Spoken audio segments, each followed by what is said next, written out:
From this to this. Yan nga po, maglilinis po ako ng kalat sa aming kwarto. Hindi ko po kasi matiis ang kalat.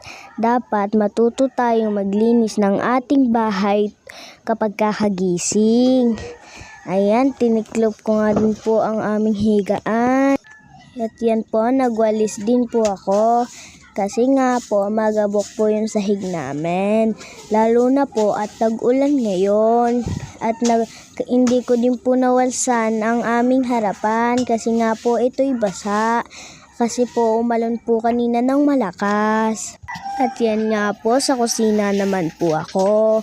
Okay lang po sa akin ang bahay namin. Ang mga kalat po ay hindi ko po matiis, kaya winawalsan ko po. Ayan, ayun lang, bye!